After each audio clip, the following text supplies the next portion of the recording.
Very good afternoon to one and all. Thank you for joining us this Saturday afternoon here in Singapore for our webinar on understanding and managing parastomal hernias.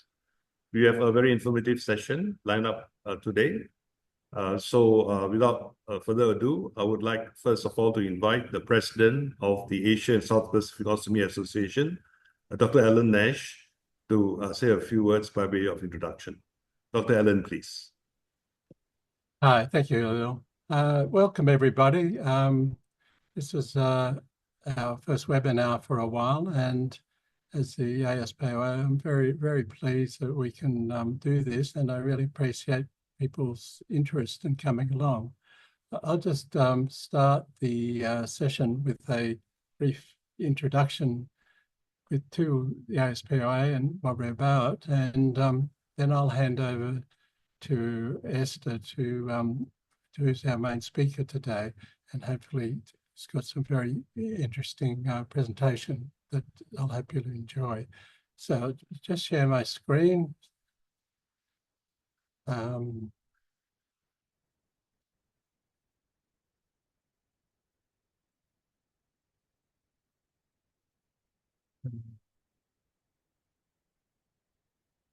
Bill, I think you can see that okay? Okay. So we're the Asia and South Pacific Ostomy Association, basically a peak body to try and provide support and coordination for the region, which is probably the main, which is sort of highlighted, you can see in the greeny color on the world map there. So it's Asia and South Pacific, a big area. And we try and link with other associations to work who are in the area, and we can provide a sort of coordination or role and support role at the association level. We're part of there's a wider group of 3 different regional associations. There's us, and there's the European and the Americas Association, which all together become the IOA, which is the International Ostomy Association. So we've got a sort of international, and that's that group, the IOA, that I, as chair, we talk to them and coordinate with things going internationally. Like, for example, the World Ostomy Day and the World Ostomy Day Awards we're working on at the moment next October. What is the ISPOA? You can read it there. We're not for profit. We're all committed people involved who are all ostomates ourselves. I am, and all the other committee members are. And so we have a real passion for what we do and trying to help other people as well. And Victoria's come on, who's one of our committee members. So it's basically our members are the various ostomy associations from each countries in our region. And we try and keep in contact, organise a get-together in this form as a webinar, and also we're trying to have biannual or every second year conferences, which gives a chance for us to get together. And the next one is probably in around, it's either Singapore or Malaysia. We're finalising it for next year, 2026 will be our next conference. So the other thing is that we're our members of the ostomy associations, but to do anything, we need to work with medical people and also suppliers, and they're our key stakeholders, the ostomy association, suppliers, and the medical people. Probably reality, it's more the nurses than the surgeons, because the nurses tend to do this ongoing support for ostomates after the surgery. So they're the one we all deal with the most. And I must put in a plug. I have just such high regard for ostomy nurses, and I wanted to put a personal thank you for all the hard work you do, because you really are so appreciated by ostomates, because when you first go through this process, it's pretty scary. And I've just had such good experience with nurses supporting and being there and making it the whole thing work. So thanks very much. I just put on there, that's our website, the Aspoa website. So if anyone's interested in getting some more information, you can have a look at our website. So as I mentioned, basically what we're trying to do is support groups, ostomy groups around our region. We support links with medical professionals, and we try and partner with industry suppliers who are also very keen to sort of participate in events and support us at various times. And we've had a very good support from the industry. And example again is the World Ostomy Day was a big sponsorship from one of the providers to from Coloplast to provide 40,000 euros for prizes and things. It's quite substantial support. So that's our sort of main people we deal with. The association at the moment has all these members from the various regions, Australia from our region, India, Japan, Korea, Malaysia, Mongolia, New Zealand, Philippines, Singapore, Uzbekistan, Vietnam.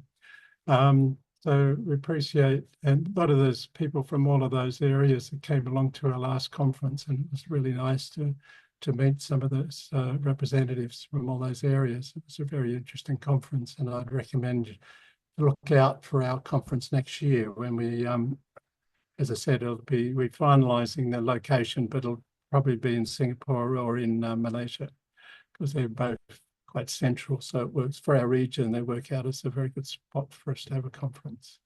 The committee at the moment, all volunteers, is myself as president, Alil, who you see here from Singapore, who's in a very central position, Richard from New Zealand, Ronaldo from the Philippines as a secretary, and Victoria from New Zealand is a member as well. So we're the main group who try and put things together, and I should thank all the rest of the committee too for your contribution, because it doesn't work without everybody chipping in.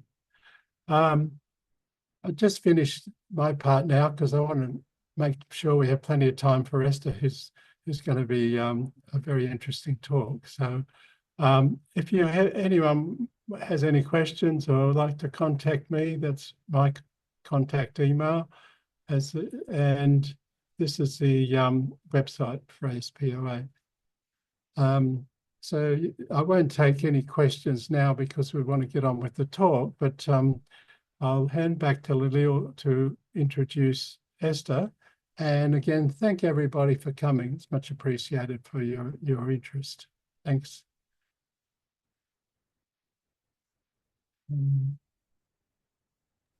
Thank you very much, Alan, for that introduction to ASPOA, and we want to welcome both Victoria and Ronaldo to our session today. Without further ado, I think I will let Esther begin her session. Just a brief introduction. Esther is a certified wound ostomy continence nurse, WOCN, with more than 20 years of experience in managing wound and stoma. She holds a master's in wound healing and tissue viability from Cardiff University in UK, and is the director and clinical nurse specialist in Sozo Wound and Stoma Care, a one-stop center that she founded in 2012 that provides quality wound, ostomy, and continence care to patients in the community.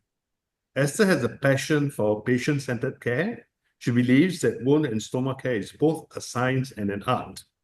In terms of stoma care, she believes in empowering the patient towards self-care through supporting them in the post-op period. Esther is also one of the founding members of the World Ostomy Continence Nursing Chapter. I hope I read that right. Anyway, it's a WOCN chapter under Singapore Nurses Association, and is currently serving as the chairperson of the chapter. It is her desire to see the future generation of nurses gaining interest in this specialty, and she hopes to be able to inspire them. So let's all give a warm welcome to Esther. Thank you, Ilio, for the kind introduction. And I also want to thank ASPOA for inviting me to speak on their first webinar. It's such an honor to be able to be here with all of you. And I also want to thank all the participants for taking time to join our webinar. And to those that is celebrating Chinese New Year, a very happy CNY. Hopefully you all have enough lo hei and and all the Chinese New Year visitation. I know this is the second Saturday, and so thank you for taking time, and for the rest of the participants from different time zone. Again, thank you for spending your precious Saturday afternoon with us. So today I want to touch on a topic that is very close to the ostomy heart, is the management of peristomal hernia.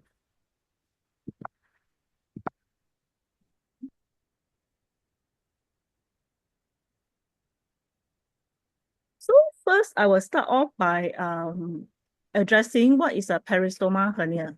So it's usually for, if you notice, it is a bulging or swelling that can occur under, around, or next to a stoma. And sometimes when a patient cough and when they sneeze, it raises the intra-abdominal pressure, and that's where the hernia is most visible. So, however, not all bulges are easily identified, and not all bulges are also known as hernia, and it's best to be thoroughly investigated by a stoma nurse or to see your surgeon if you suspect that you have a hernia. So how does this happen? So you can see from the picture that usually for stoma creation, the loops of the bowel, when it happens for hernia, the loops of the bowel actually move through the muscle opening around the stoma and into the space underneath the skin. So that's how it actually resulted in a bulge because it actually comes out through underneath the muscle. And many osteomates will have one without knowing it. So what is the incident rates of peristomal hernia occurring? Based on study, more than 30% actually occur within the first 12 months of the surgery, and 40% within 2 years after op, and more than 50% in the latter years. So you can see that the incidence is actually quite high, and especially for the first 12 months immediately post-op. What are the risk factors that will predispose a person for having a peristomal hernia? So one is the stoma placement. So usually the location of the stoma actually significantly affect the risk of the hernia formation. So if let's say your stoma is being placed at outside the rectus abdominal muscle, so it actually weakens the support and therefore increase the risk of herniation. So usually before the patient has ostomy creation, we will advise or we will encourage the surgeon to refer the patient to a stoma care nurse so that they can mark the stoma area. Secondly, is the type of stoma. So study has shown that colostomy is more common to develop a peristomal hernia because the stoma is of a larger size, and therefore it has an increase in high intra-abdominal pressure. And looped stoma also tends to have a high risk compared to end stoma. Incorrect physical movement. So sometimes we see this very common. The patient will strain on their abdominal muscle in order to get out of the bed. So the correct positioning is to use the elbow to support the body weight and then get out from the side. And also activities such as excessive bending or sudden you tighten your abdomen muscle suddenly will also strain the stoma side. Lifting and straining. So lifting of heavy object, frequent heavy lifting and straining also increase the intra-abdominal pressure, and it places the stress on the weakened muscle around the stoma. And for chronic constipation, as we understand the term, it will also it leads to excessive straining during bowel movement, and therefore it also will increase the risk. Chronic cough, persistent cough, you will also increase the intra-abdominal pressure and weaken the stoma side over time. And if you have chronic conditions such as obstructive airway disease and asthma, this will lead to excessive coughing and therefore also increasing the risk of herniation. Occupations such as a job that requires heavy lifting, prolonged standing, or high physical exertion will increase also the intra-abdominal muscle, the strain on the abdominal muscle, and also individual with a very physically demanding job also have a greater risk of developing parastomal hernia. Age-wise, older individual will have increased risk because of the weakened muscle and also reduced tissue elasticity, making them more vulnerable to hernia. And also in terms of elderly patient, because post-op, they may have slower wound healing and therefore can lead to complication after stoma formation. In terms of obesity, excessive body weight also will increase the intra-abdominal pressure and straining the muscle. And obese individuals are also found to have weaker connective tissue, so which make them prone to herniation. Smoking impairs wound healing immediately post-op, and also smokers are likely to develop chronic cough, and which further increase the risk of parastomal hernia. And if you have a previous history of a hernia, then you will have a higher risk of developing parastomal hernia due to the weakened abdominal muscle. So, and also this group of patients will also likely to have a higher recurrent rate. Yeah, so as we can see, the risk factor, it has a lot to do with our abdominal muscle, our intra-abdominal muscle. So a weakened intra-abdominal muscle actually will lead to high risk of having herniation. So it doesn't matter whether like you don't lift a heavy object of like 2 kg and how come you still develop a hernia. It's actually due to the weakened intra-abdominal muscle. Yeah, because I actually saw one question in the Q&A which asked, so now I answer the question in the Q&A. Yeah. So next, I want to talk about the symptoms. How when you have a parastomal hernia. So usually there is no symptoms. Yeah, that's why it's also very difficult to detect early, because when you see the bulge, it's already like, you know, there's already a prolapse. Yeah, or there's already a hernia. Yeah, and some patients may report they have mild dragging or heavy sensation around the stoma area. Sometimes they also report there's erratic output. So patient can report that, you know, when it's at night, they notice that the output actually increase because they are lying down and the hernia is reduced, and therefore, you know, they experience increased output. And some also, because of the bulge, they complain that there's restricted movement of the abdomen. And the most common symptoms and the most common reason for them to seek stoma nurse help is when they started to experience pouch failure, commonly leakage, and decreased wear time. And some patients actually keep changing the pouch because previously they have no problem, and after when they develop the hernia, they have problem with leakage, and therefore this potentially will increase the cost for stoma product. And it's also distress, anxiety, and embarrassment, because the bulge can significantly affect their body image and therefore affect their social life and intimacy. They may not want to go out because they feel like, you know, any clothes that they wear, people can see the bulge and they feel like, you know, they don't feel very good about it. Yeah, so this can also lead to affecting their social life and social isolation.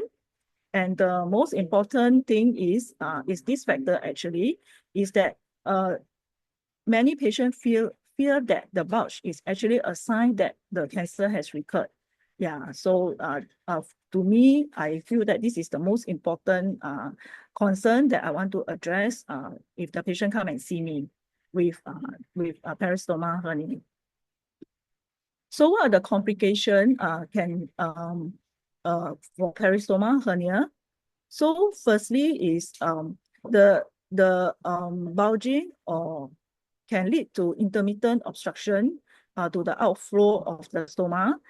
It can be erratic output, and also the skin can become ischemic due to being stretched, and then it started to reduce the blood flow and leading to ulceration, as you can see in the picture. And also the risk of stoma prolapse can also increase with a peristoma hernia.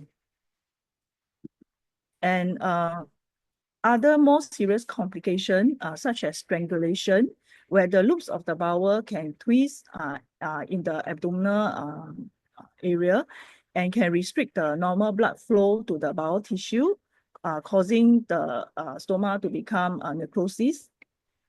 And the pressure from the obstruction can be so great that it can cause the bowel to perforate. And that is one of the most serious complications of the peristoma hernia, which needs immediate medical attention. So in terms of management of peristoma hernia, there's always this concern, or there's always this thinking whether surgery will actually help in addressing peristoma hernia. So many patients come and ask me whether they should undergo a revision or whether they should go for surgery.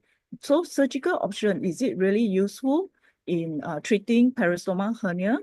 So because surgical technique and mesh placement has not been proven to be able to decrease the peristoma hernia incidence.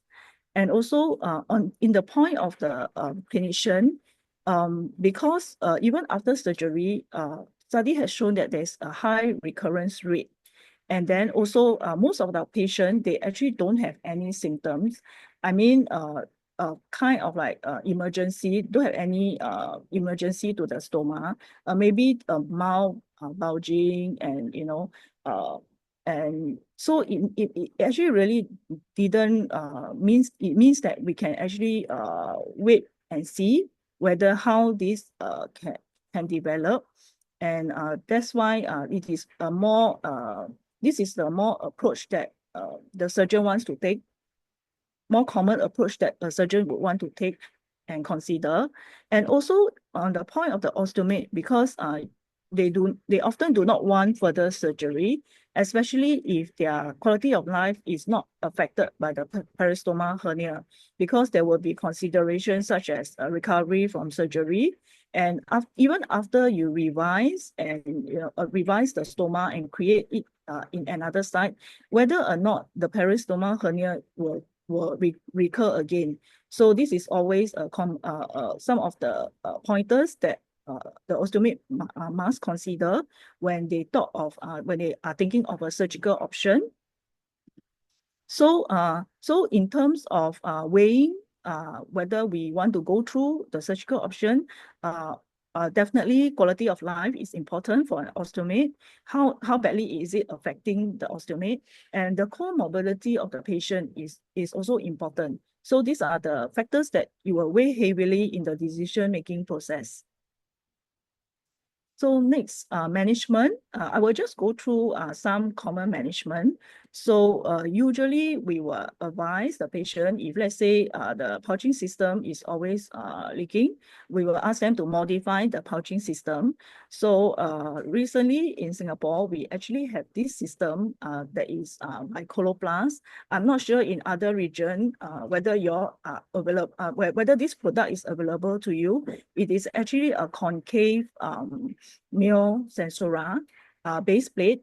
This base plate is specially designed to treat or to manage peristoma hernia. It is like a flower shaped appliances, and the company has shown that when patient ostomate with peristoma hernia have these appliances, it actually helps to address the leakage issue. Yeah. So this is currently available in Singapore for us to use. And also adjusting the size and the shape of the opening as needed. It cannot be too small. And also to wear a hernia support garment, and if you have the garment, to best to apply the belt in a supine or flat position, and wear the support belt when up and ambulatory, and remove it while in bed. And also abstain from active abdominal exercises or lifting heavy object, anything more than 2 to 3 kg for at least 3 months following surgery. And also doing some lifestyle modification to help address the issue. So in terms of managing, many things is always prevention is better than cure. So in terms of managing peristomal hernia, this concept also apply. Prevention is better than cure. So in overseas, in the UK, they actually conduct a study in terms of an early prevention program for ostomy. So they recruited 100 patients who undergo stoma creation, and 44 of them have a colostomy, 40 had an ileostomy, and 16 has a urostomy. So this is the early prevention program. During at discharge, there will be a risk assessment carried out by the stoma care nurse, and the stoma care nurse will identify whether this patient is at risk of developing a peristomal hernia. And then they will then prescribe the patient with a lightweight support garment on discharge, depending on the risk and the grade. So they will be given a lightweight support garment, and also they will be advised on proper lifting technique. And the physiotherapy will see them and teach them exercise program such as pelvic tilting and knee rolling. And they will be advised to carry out this exercise at home. And this patient will have a regular follow-up with the stoma care nurse to up to 12 months. Yeah, so this group of patients is immediate post-op. They do not have a peristomal hernia upon discharge. So the result of this study is very encouraging. If you look at the graph, number one, you see the number one graph is the overall incidence of peristomal hernia reported in study is 44%. And the local incident means the local incident that is happening in UK is 23%. And in the study participant, total incident in study participant is 15%. But take a look at number 4, total incident in fully compliant participant. The incident of peristomal hernia is only 1%. Yeah, so this result actually suggests that the prevention program, the early prevention program works if the participant is compliant with wearing the support garment, and also the proper lifting technique, and also carry out the exercise that is taught by the physiotherapy. They can actually reduce the incident rate to even as low as only 1%, which is really very good. So in terms of peristomal hernia management plan, the wearing of a support garment is key to prevention. So in the market, there is a lot of support garment available. But however, not all support garment provide the same benefit in supporting. Yeah, and also different fabrics will vary with varying elasticity, will also provide different level of support. And osteomate may need to try different, may need to have different support for different activity depending on the risk. So now it comes to a very big question, which I'm always asked almost every talk that I give for peristomal hernia. This question will come out because in the market, there is a few types of support garment, some with hole, some without hole. So patient will always ask me, oh, what do you think, the one with hole or without hole? And if there's no hole, are you sure the output can come out? Will it not obstruct the outflow from the output from coming out? And they are afraid and they do not know which one to choose. Yeah, so today I would like to really explain the mechanism behind the support garment. So usually for support garment, an effective support garment should evenly distribute the pressure across the abdomen. So no hole should be placed in the support garment. Because remember, the risk of developing peristomal hernia is always a weakened abdominal muscle. So we need the pressure to be evenly distributed across the abdomen to provide the support. So what happened is in a support garment with hole, as you can see in this diagram that I show, you can see that usually when you have a stoma, the abdomen will have internal pressure that is coming out from the abdomen. So if let's say your support garment is with hole, and when you apply around your abdomen, you will actually exert a internal pressure also. So the support garment with hole will create more pressure immediately under or around the stoma, potentially causing more issue at the weakened abdominal area. So you can see that you can see this diagram when you have a hole, and you can see that the stoma is actually more protruding.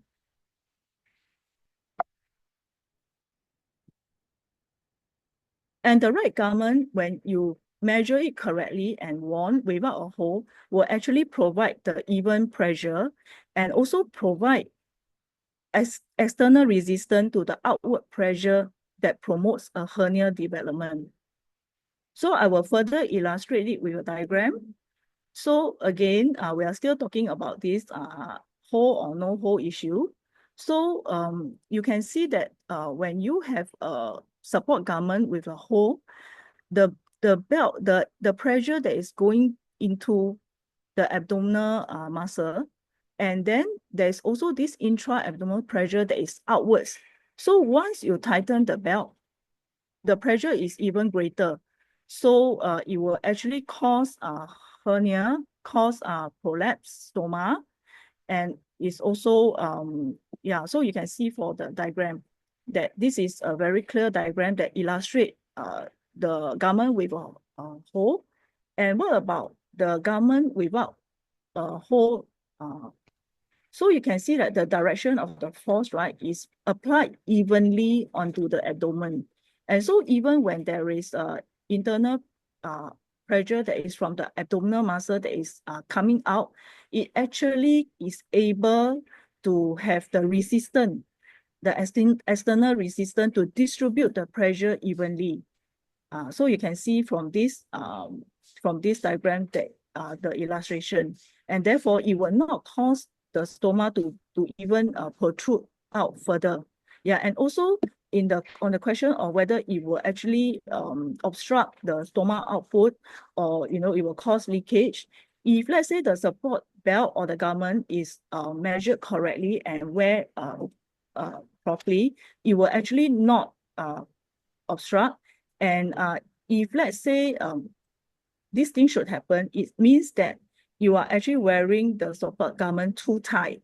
Yeah, because your aim is to give support and not to constrict. So you should not be wearing the support garment as if that you're wearing those slimming belt, or wanting to make your waist look smaller. So you actually wrap it very tightly and hoping that by doing that maybe your abdominal bulge will disappear. So that is the wrong way of applying the support belt, and it should not be done this way. So if it applied correctly, it should not impede the outflow, the output for flowing into the stoma bag.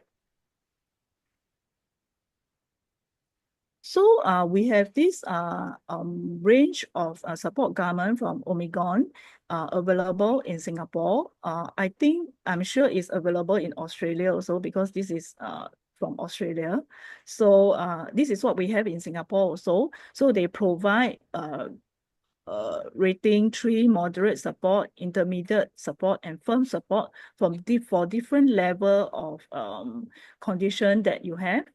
So in terms of for the first 3 months after surgery, we actually recommend you to wear a red 3 moderate support garment, and these are the different types that is available. And then if you need a firmer support garment, so you need rating 4 or 5 is when you have a higher risk, such as a history of hernia, very weak abdominal muscle, or you have a very your occupation requires you to always lift a heavy object, or a very physically demanding job. Yeah, and more active lifestyle, or during support activity, or when you have already have a hernia, you should wear rating 4 and 5 firm support. So this is the new Omicron support garment that they have that is available also in Singapore and of course in Australia. I actually request for Omicron to supply it to Singapore after I attended a conference in Australia and saw this product. Because this product is actually, the fabric is very soft, it's breathable, and also it's a very good design when they have an inside pocket and the outside pocket for your hand to put in, so that you can apply the belt more precisely. Yeah, and this is very comfortable to wear, and this is a very good it is a very good item to have if, let's say, you want to start off with a lightweight support. Yeah. So now I'm going to show you a video of how do you apply the support belt correctly.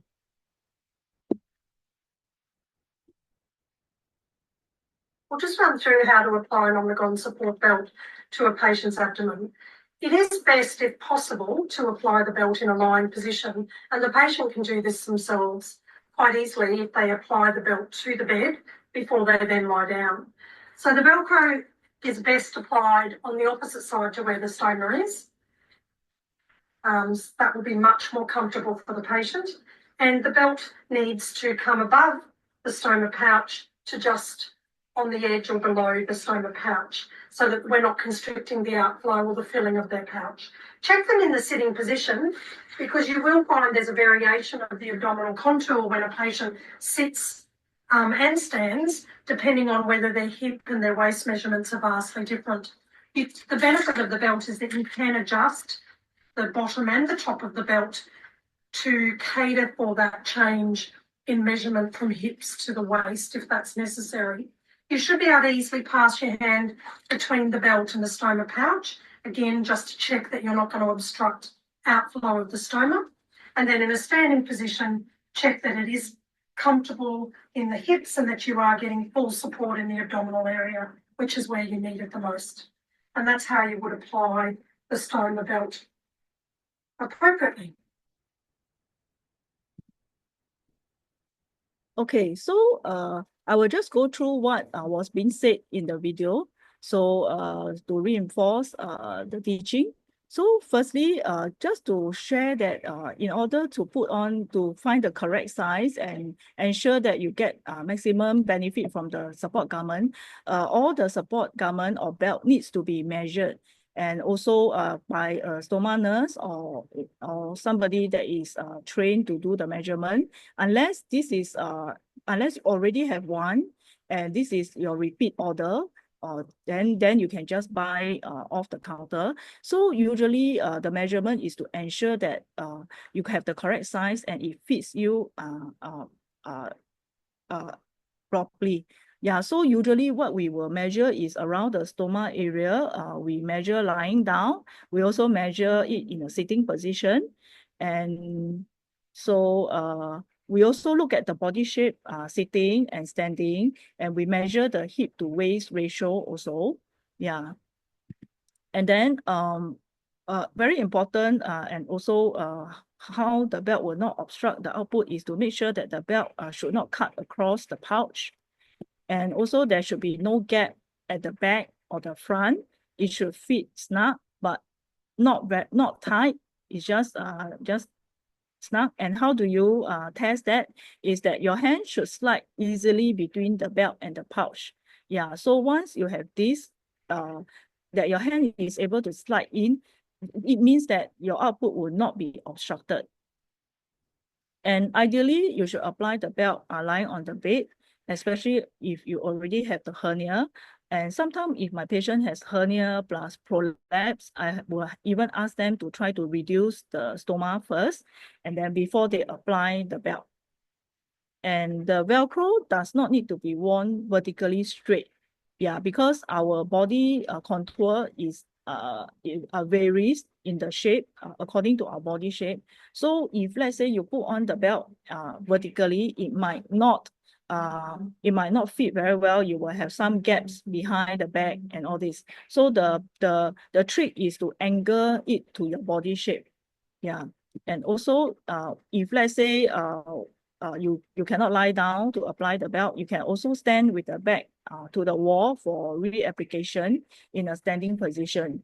Yeah, so in this fitting process, it's very important that you come down to see the stoma nurse. Yeah, because sometimes I have requests from patients that, you know, just show me the product, send picture to me what you have, you know, and then I will decide whether I want to buy or I want to come down or not. Yeah, for the first time, this is not advisable because we still need to do the measurement. We need to make sure that it fits you, and therefore, you know, the size that you take will not be so tight that it will obstruct the outflow of the stoma. So it's very important for your first visit to be done at the stoma care nurse clinic.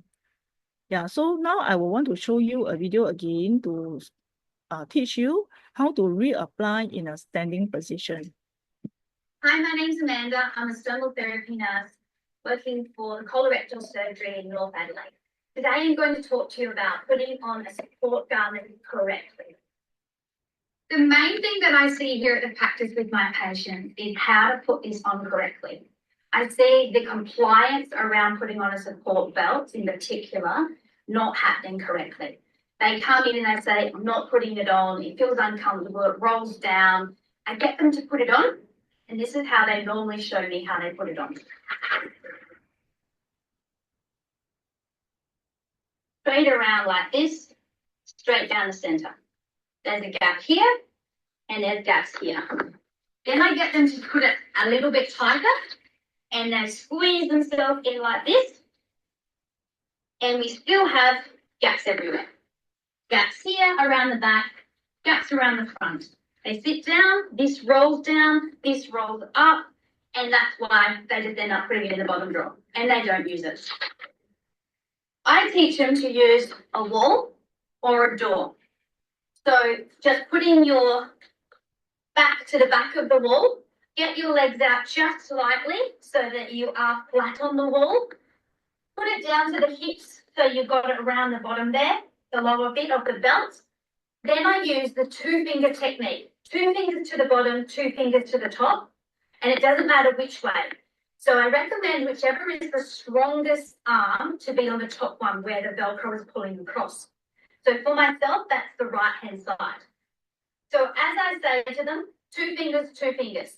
Pull across yourself, go all the way across, and leave it on an angle, because that's how our body is formed. So repeating that, coming across ourselves like this, leaving it on the angle, you're getting a much better fit. Now what we've got is it coming across, no gaps at the back, and no gaps at the front. Much more snug fitting, and then you're not getting a roll down when they bend. That's how I teach my patients to put it on correctly. Okay, so I hope that you find you are able to learn some tips in this video, because this is a very common complaint and mistakes that my patient has in putting on the support belt.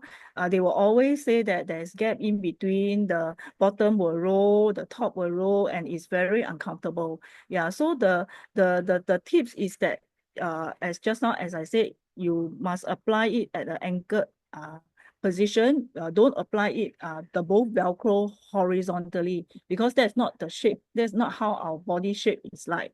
Yeah.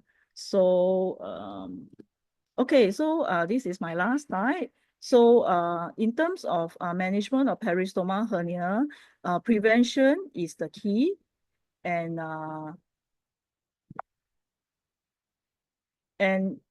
in terms of prevention, it may prevent the need for surgery and definitely increase the quality of life and minimize extra costs involved, especially when a hernia has already been formed.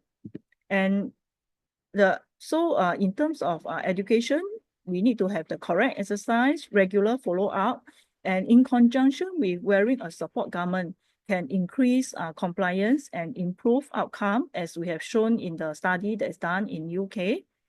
And also, if you have any doubts or you're unsure, your stomachair nurse is in the best position to educate you. And this education should be done as early as possible in the ostomy journey to prevent the peristomal hernia. So remember, today the take-home message is prevention is better than cure in peristomal hernia management. With this, I thank you.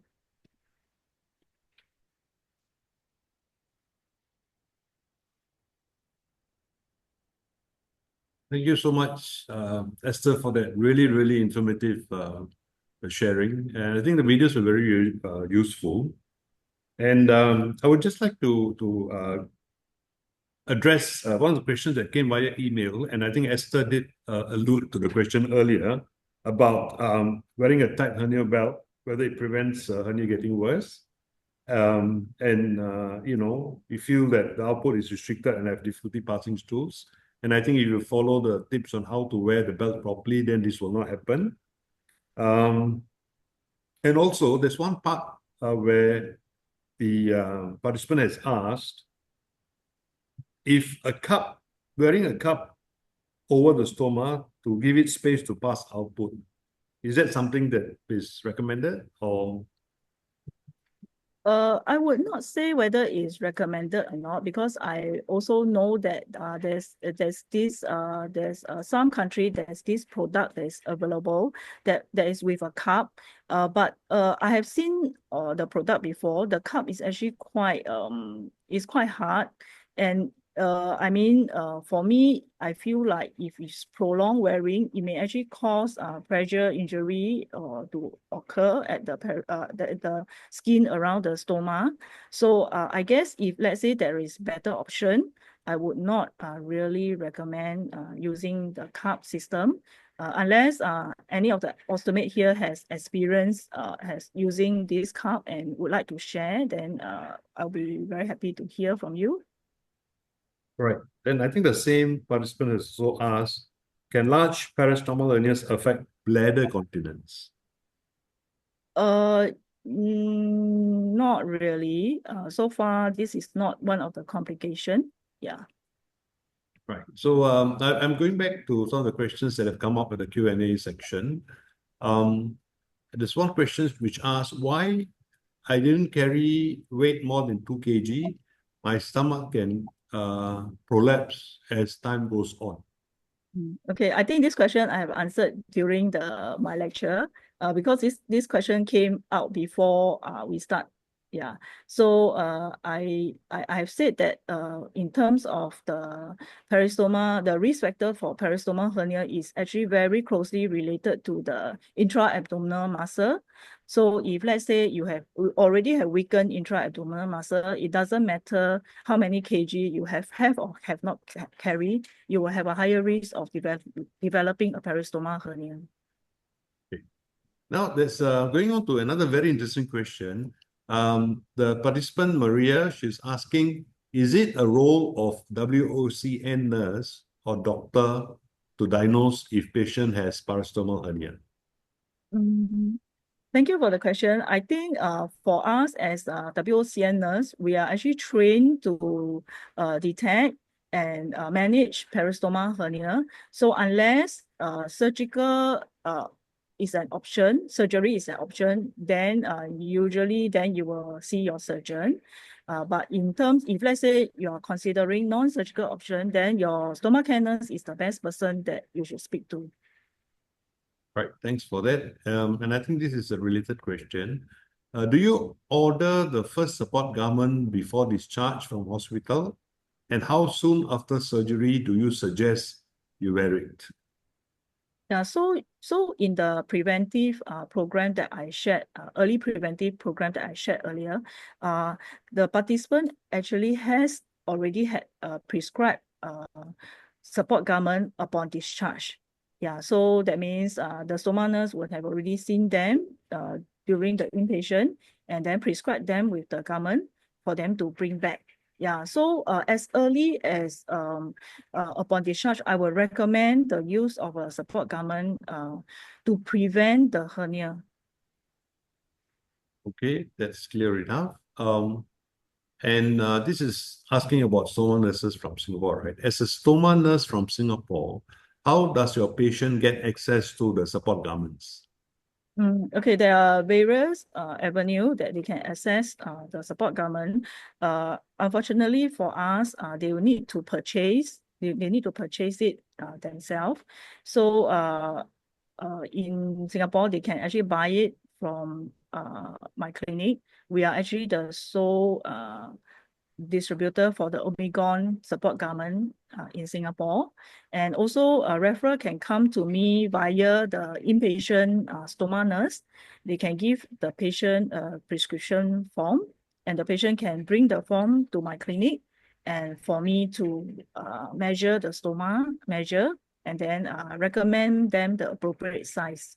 Yeah, so they can come through the stoma nurse in the hospital. It can also come through OAS. Yeah, I have received referral from Ostomy Association of Singapore because sometimes the patient will email them asking about such issue, and then the OAS will forward the email to me, and then I will then contact the patient and arrange to see the patient accordingly. Right, thanks for that, Esther. There's another question here about the support garment with a hole, and it's asking if it is recommended that you wear it at bedtime. So for support garment, the main purpose is to support when there's increased intra-abdominal pressure. So when under what circumstances will you have increased intra-abdominal pressure is when you are standing, you're walking, you're in the upright position. So when you're lying down, there is no pressure, or there isn't such a great pressure that you need a support garment. So we will recommend when the support garment only when the patient is standing, walking, working, engaging in activity. But when they lie down on the bed, resting, they can, especially at night when they sleep, they can take out the garment. Okay. All right. The questions are coming thick and fast. Esther, if you need a break, you let me know. Otherwise, I'm just going to No, it's okay. Okay, just just go. No worries. Yeah. All right. So Amit has asked, I have a urostomy. I use a support belt with a hole, especially when I run. After listening to you, should I shift to one without a hole? Okay, I have already shared with you the mechanism behind having a hole and without a hole. So as a stoma nurse, I would recommend one without a hole. So I will leave the decision to you whether you want to switch or Okay, yeah, good. because my role is to educate. Yeah, so I've already shared the mechanism behind having the hole and without a hole. So basically, the thinking is that with the recommendation, if you want to give proper support, is to have a garment without a hole, because with a hole, it may actually make the condition worse, right? Yes, Yeah. yes. So thanks for that. And still on the subject of exercise, how much pressure during exercise can we do to prevent another hernia? Okay, so this is there is no clear-cut answer to this question, unfortunately, because it all depends on your intra-abdominal muscle. Yeah, if let's say it's already weakened, no matter how little pressure you have, it will actually leads to herniation. Yeah, so it's a lot to do with the intra-abdominal muscle. So that's why in the early prevention program, the exercise that is being taught by the physiotherapist is actually to strengthen the intra-abdominal muscle. Yeah, so this is one of the preventive action that you can take. Thanks. So again, on the subject of sport, this is something that I personally experienced as well. The question is, should you wear a support garment when swimming? So I do not, because maybe because my swimming is not Olympic standard, you know, I don't do butterfly stroke and stuff. It's just simple, yeah, strokes. But yeah, so the question here is, should you wear a support garment when swimming? Okay, maybe I should answer it as can you wear rather than should you, because in terms of like the support garment, there's different kind. So there's one that is not the belt type but the brief type, where you can just wear over the stoma. Some of my patient has wore it and went swimming with no problem. Yeah, and you know, if they feel confident to do it, yes, the support garment can be worn during swimming. Yeah, so Okay, thanks. Another question here, will parastomal hernia happen to urinary stoma part of the body too? This patient has both urine stoma and fecal stoma. yes, it is possible. It can happen because the etiology, the reason why you have a peristomal hernia is a weakened abdominal muscle. So when no matter where the stoma is a urinary stoma, fecal stoma, double stoma, once your abdominal muscle is weak, then it will have a high risk of developing. Okay, thank you. It is a really interesting question. It says, I'm not aware I have a peristomal hernia until the stoma nurse told me. Till now, I still have it. Is there a cure for it by wearing support garment? Thanks. Okay, okay, so I will answer this question as if you wear a support garment, it is to prevent it from getting worse. Yeah, once you have a hernia, it is there is no cure per se. That means that you do not expect the bulge to kind of like go back to the normal way, or the abdomen to go back to the normal. So by wearing the support garment, you actually prevent it from getting worse, prevent the bulge from getting bigger, prevent the loop of the bowel from prolapsing even more. Okay, thank you. And now continuing with the debate about hole or no hole. Actually, I have a hole and a non-hole belt, but I have problem. My output cannot flow out when guided, even when it's guided by the stoma specialist. Okay, so in terms of the output not flowing out when you have no hole, the trick or the tips is always the angulation of the support belt that is being applied, and also it should not also it should cover the whole stoma bag and not in between, because I see some patient the stoma belt the garment is actually like halfway at the back there. So this is maybe this will actually lead to the output not being able to flow out. And also usually this is being applied too tightly. Yeah, and therefore it will lead to the obstruction. So far, when I guide my patient and they apply it correctly, it shouldn't actually have this problem. And also sometimes if let's say you have a lot of gas in your stoma bag, then when you wear the belt too tight, and that's where you will have problem. Yeah. So the guideline is always it must provide firm support, but it cannot be too tight. So you must use one hand to go inside. Once your hand can slide in into the belt and between the stoma, it should be good. Right. So because I think there are a number of questions on stoma belts with and without holes.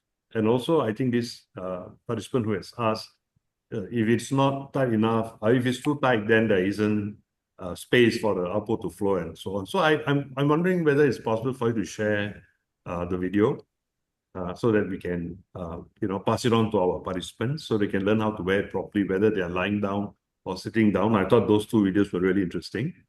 Yeah, and I have access to our participants. I can share the video with them if that's possible. Esther, you let me know. Secondly is where can we find the recommendation about support garment? This is another question.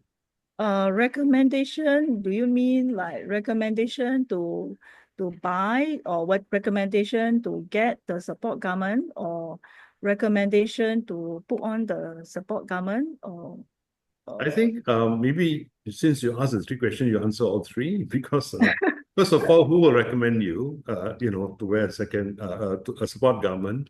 Second is if you do need a support garment, then where do you go to have yourself measured? And then after that, where do you buy it? So it's yeah. yeah. So the answer to all my three questions is, my own three questions is, your stomach care nurse is your best resource, yeah, in your country. So if you have any question about, like, whether the support garment is recommended in your situation, or whether you need one, and when you need one, you need to be correctly measured, and where can you get it? It is the best to consult your stomach care nurse in your region, so that they can provide the necessary advice. And I think I second that because the stomach care nurses in Singapore are very experienced, and number two, they also know where the resources are, right? So if they think you need one, or you can ask them whether they think you need one, and if you Yes. do, they can point you to the right resources. Of course, if you're talking about Singapore, then the Ostomy Association is also available to guide you. We can point you in the right direction. We have our website. And I'm sure in the other member countries, the association can also provide assistance to this, right? Okay, and this one comes with this touches on a topic that you mentioned during your presentation. What do you think about prehabilitation? If you have the luxury of time pre-op, do you encourage your patients to begin core strengthening exercises pre-op? Yeah, definitely. So like just now, what I've said, right, in the early prevention program study that I shared, so they actually teach the exercise to strengthen the core, the abdominal muscle, core strengthening exercises. So if let's say your surgery is not an emergency surgery, you have time to, you have the time to have some time before you go for the operation, then yes, you can actually start on some exercise to strengthen your core. Yeah, but in any case, in our setting in Singapore, usually the surgery is quite soon after the initial diagnosis. So sometimes we may not have the time. Yeah, but if you have the luxury of time, yes, I would strongly recommend. Right. Thank you. And I think this is a question which you have already answered, whether you wear the belt while sleeping. So I think you did say that usually you wear a belt to make sure that when you exert pressure in your abdominal region, then you need a belt to support. If you're sleeping, there's no pressure, then you do not need to wear it, right? Yes. Yeah, okay. That's done. Okay, another anonymous question. I've been told that I have a 30 to 90% chance of having another hernia. I'm sorry, but I don't understand this. Could someone explain this to a person who is dumb with numbers? Since I have been told this, I've been given a belt, which is great. Yeah. So I guess this one talks about the recurrence of hernia. 30 to 90%. Yeah, so as I said, the risk factors of having a peristomal hernia is when you have a previous history of having a hernia, so it puts you to a higher risk of developing a peristomal hernia. So basically, that is probably what you are being told. Yeah. So now when they have been prescribed a support belt, which is good. Yeah. Okay, so one more question here from the chat. Once you got the surgery to correct the hernia, can hernia recur again? Yes, that's why in my presentation when I talk about considering the surgical option, one thing is when patient wants to consider surgical option, we will always tell them that there is actually a risk of recurrent. Yeah, and patient must go in knowing that even if they go through the surgery to treat the hernia, it is not 100% that they will not develop another. Yeah, so they must go in with this understanding and not thinking that after I have surgery, I will not have the hernia anymore. Yeah. Okay, and this is another question from the chat. Should physiotherapy be recommended to all patients post-op? I've heard from our local stoma nurses the parastomal hernias are up to 80% occurrences.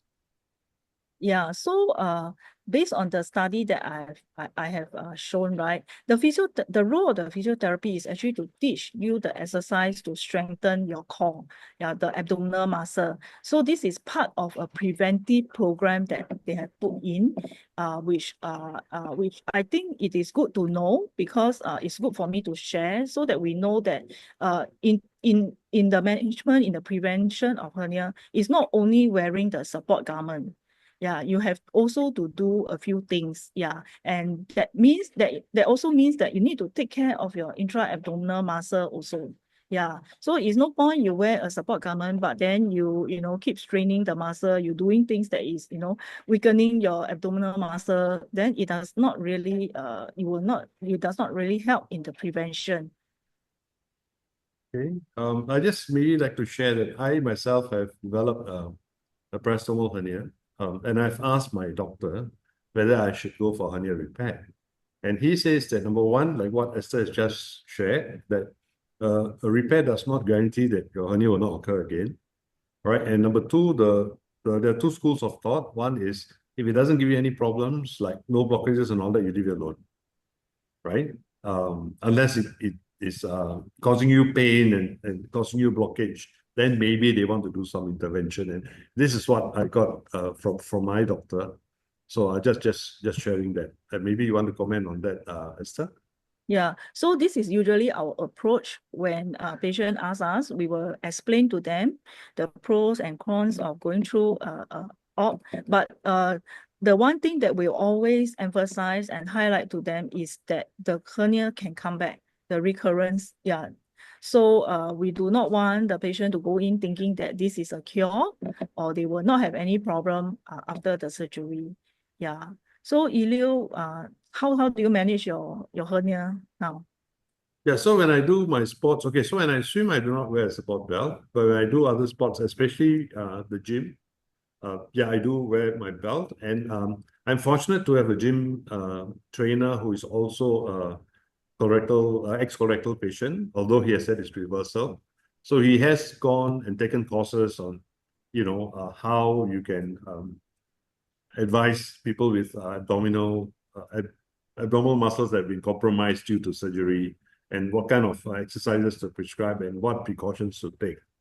Yeah, so I think my advice is if you want to do anything like that, number one, consult your doctor first. Number two, like if you're going to to the gym, then make sure that you have a trainer who understands that you have this condition and who can then prescribe the right regime of exercise so that you do not suffer any injuries or worsen your hernia or develop one. Yeah, so I also have one patient. He's a tennis coach. Yeah, so every time when he coach, he will wear the support belt, the support garment, So it is yeah. So far he has no problem, no hernia. He has been having the stoma for about 8 years already. Yeah.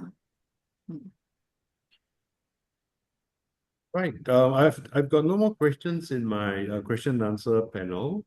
Would the panelists like to add anything, to share anything? Victoria? Bring you on the spot here. Hello, sorry. Thank you. Just like Alil, I have also come down with a parastomal hernia. I'm 5 years post-op, but mine has become quite serious now, so I'm opting for surgery.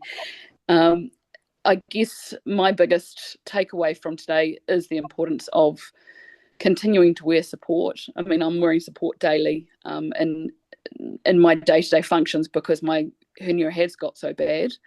But I guess it's the awareness to people that are getting stomal therapy, stomal procedures done, that this is such a high occurrence, and that we do need to prevent it where we can, and any advocacy of preventing getting a hernia is, like you say, the best thing. So however we can help get that messaging out there, please let us know, because I think it is really important, because once we have it, like you say, it's very hard to ever get rid of a parastomal hernia, even with corrective surgery. So thank you for your time, Esther. I do appreciate it, and I really do appreciate the input that you've given us all. Thank you. Thank you. I'm going to put Ronaldo on the spot now. Ronaldo.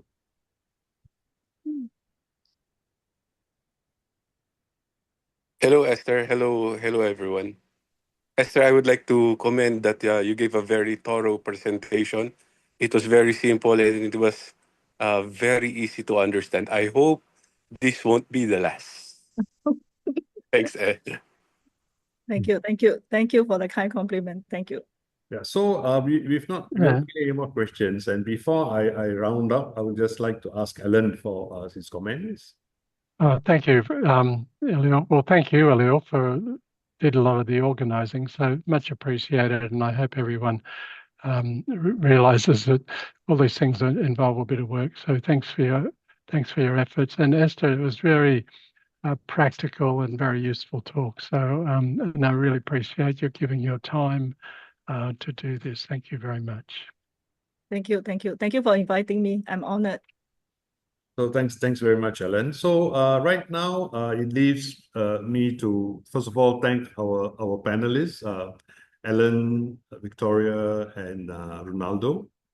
And then, of course, a huge thanks to Miss Esther THNG, who has agreed to come on. And this is our inaugural webinar, educational webinar. This is the first time we are doing it. And for honouring us by being on our first webinar, and such an insightful, and as Ronaldo put it, a simple presentation that we all took so much away from, and the questions that you answered, I think it's very useful. I would just like to remind our participants that if you have further questions, please reach out to us. We can point you in the right directions and how to go about solving your problems. And I take Victoria's point about getting the message out there about prevention.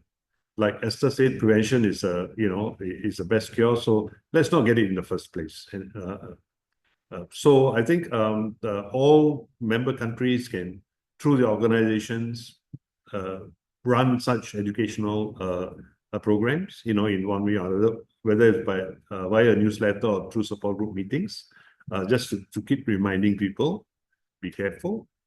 And yeah, so that brings us to the end of this webinar. Thank you so much to all the participants who attended. And as we said, this is not going to be our last. And thanks to the participants for all your messages of thanks through the question and answer and through the chat. I really appreciate that. We appreciate your attendance, and I will not keep you from your weekend anymore. So have a wonderful weekend, everybody, and we hope to see you again soon. Thank you.